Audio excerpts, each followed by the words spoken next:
waxaad heli kartaa saaxiib sida aad u heshid wax walba oo noloshaada maalintii kugu soo kordha. waxaad sawaayi kartaa saaxiibka sidii aad u heshay si lamid ah.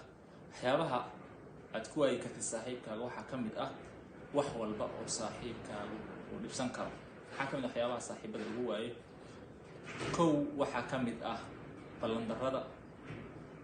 saaxiibka wanaagsan waa midka ilaaliya mar walba qofka saaxiibkiisa ballanta uu la galo.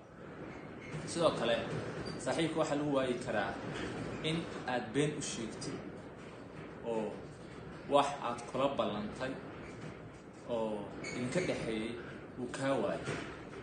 taasna waxay ka mid tahay waxyaabaha saaxiibka lagu waayo. waxyaabaha saaxiibka wanaagsan lagu waayo waxaa ka mid ah in aad saaxiibka ku been abuuratid wax uusan samaynin aad la dusha ka saartid. taasna waxay ka mid tahay waxyaabaha qofka saaxiibka wanaagsan lagu waayo. saaxiibku wuxuu noqon karaa mid ku hogaamiya horumar nooc walba leh.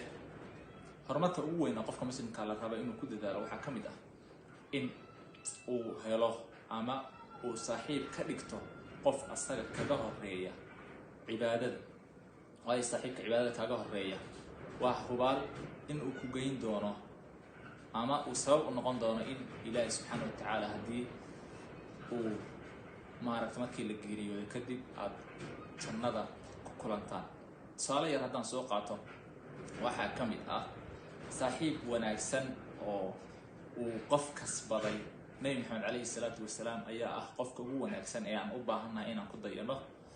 Nabi Maxamed calayhi salaam waxa uu lahaa saaxiibkiisna waxa uu ahaa Abubakar as-Siddiq.